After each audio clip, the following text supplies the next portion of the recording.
Welcome to my channel career news video. আজ 4 April 2026 দৈনিক যুগান্তরে আমরা একটি নিয়োগ বিজ্ঞপ্তি দেখতে পাচ্ছি।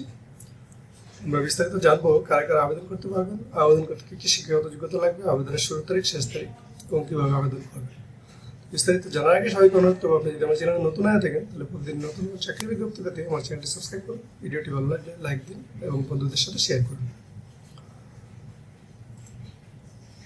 ঢাকা পরিবহন সমন্বয় কর্তৃপক্ষ সড়ক পরিবহন ও মহাসড়ক বিভাগের আওতাধীন একটি সংবিধিবদ্ধ সংস্থা ডিটিসিএ এর রাজস্ব খাতে অস্থায়ীভাবে সৃজনকৃত নিম্নলিখিত পদসমূহ সরাসরি নিয়োগের মাধ্যমে পূরণের লক্ষ্যে পদের পাশে বর্ণিত যোগ্যতা সম্পন্ন বাংলাদেশের স্থায়ী নাগরিকগণের নিকট থেকে অনলাইনে দরখাস্ত আহ্বান করা যাচ্ছে। পদের নাম ব্যক্তিগত সহকারী, বেতন স্কেল 11,000 থেকে 26,590 টাকা। পদের সংখ্যা 4টি। শিক্ষাগত যোগ্যতা কোন শিক্ষিত বিশ্ববিদ্যালয় হতে স্নাতক ডিগ্রি সহ কম্পিউটার ব্যবহারের সংক্রান্ত ওয়ার্ড প্রসেসিং, ডাটা এন্ট্রি ও টাইপিং ইত্যাদিতে সর্বনিম্ন গতি বাংলায় 25 এবং ইংরেজিতে 30 শব্দ। পদের নাম কম্পিউটার অপারেটর, বেতন স্কেল 10,200 থেকে 24,680 টাকা। পদের সংখ্যা 7টি। শিক্ষাগত যোগ্যতা কোন শিক্ষিত বিশ্ববিদ্যালয়তে বিজ্ঞান বিভাগের স্নাতক সম্মান বা সমমানের ডিগ্রি, কম্পিউটার মুদ্রাক্ষরে প্রতি মিনিট বাংলায় 25 শব্দ এবং ইংরেজিতে 30 শব্দের গতি সহ সংশ্লিষ্ট বিষয়ে স্ট্যান্ডার্ড অ্যাপটিটিউড টেস্টে উত্তীর্ণ হতে হবে। পদের নাম স্টোর কিপার, বেতন স্কেল 9,700 টাকা থেকে 23,490 টাকা। পদের সংখ্যা 1টি। শিক্ষাগত যোগ্যতা কোন শিক্ষিত বিশ্ববিদ্যালয়তে স্নাতক ডিগ্রি এবং সংশ্লিষ্ট কাজে 3 বছরের অভিজ্ঞতা। অ্যাকাউন্টস ক্লার্ক, পদের সংখ্যা 1টি। শিক্ষাগত যোগ্যতা কোন শিক্ষিত বিশ্ববিদ্যালয় হতে বাণিজ্য বিষয়ে স্নাতক ডিগ্রি। পদের নাম সহকারী স্টোর কিপার, পদের সংখ্যা 1টি। শিক্ষাগত যোগ্যতা কোন শিক্ষিত বোর্ড হতে উচ্চ মাধ্যমিক স্কুল সার্টিফিকেট বা সমান পরীক্ষা উত্তীর্ণ এবং কম্পিউটার ব্যবহারে দক্ষতা এবং বাংলা ও ইংরেজিতে প্রতি মিনিটে 20 শব্দ গতি সম্পন্ন হতে হবে। অফিস সহকারী কাম কম্পিউটার মুদ্রাক্ষরিক, পদের সংখ্যা 4টি। শিক্ষাগত যোগ্যতা কোন শিক্ষিত বোর্ড হতে উচ্চ মাধ্যমিক স্কুল সার্টিফিকেট বা সমান পরীক্ষা উত্তীর্ণ এবং কম্পিউটার ব্যবহার সংক্রান্ত word processing, data entry, typing ইত্যাদি নিম্নরূপ সর্বনিম্ন গতি থাকতে হবে। বাংলায় প্রতি মিনিটে 20 এবং ইংরেজিতে প্রতি মিনিটে 20 শব্দ।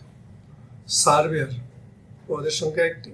শিক্ষাগত যোগ্যতা কোনো স্বীকৃত ইনস্টিটিউট হতে diploma in survey course certificate দেয় এবং জিআইএস বিষয়ে প্রশিক্ষণপ্রাপ্ত। পদের নাম ডাটা এন্ট্রি অপারেটর, পদের সংখ্যা 1টি। কোনো শিক্ষিত বোর্ড হতে উচ্চ মাধ্যমিক স্কুল সার্টিফিকেট বা সমান পরীক্ষা উত্তীর্ণ, কম্পিউটার মুদ্রাক্ষরে প্রতি মিনিট বাংলায় 20 শব্দ, ইংরেজিতে 20 শব্দের গতি সহ সংশ্লিষ্ট বিষয়ে স্ট্যান্ডার্ড অ্যাপটিটিউড টেস্টে উত্তীর্ণ হতে হবে। পদের নাম ড্রাফটসম্যান, অটোক্যাড অপারেটর, পদের সংখ্যা 3টি।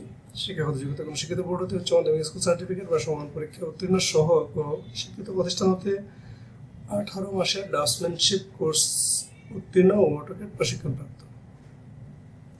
আবেদন ফর্ম পূরণ ও পরীক্ষায় অংশগ্রহণের ক্ষেত্রে নিম্নবর্ণিত শর্তাবলী অবশ্যই অনুসরণ করতে হবে। 1 এপ্রিল 2026 তারিখে প্রার্থীর বয়স অবশ্যই 18 থেকে 32 বছরের মধ্যে থাকতে হবে। মৌখিক পরীক্ষার সময় নিম্নবর্ণিত কাগজপত্রের মূল কপি প্রদর্শন পূর্বক প্রতিটির 1টি করে সত্যায়িত ফটোকপি দাখিল করতে হবে।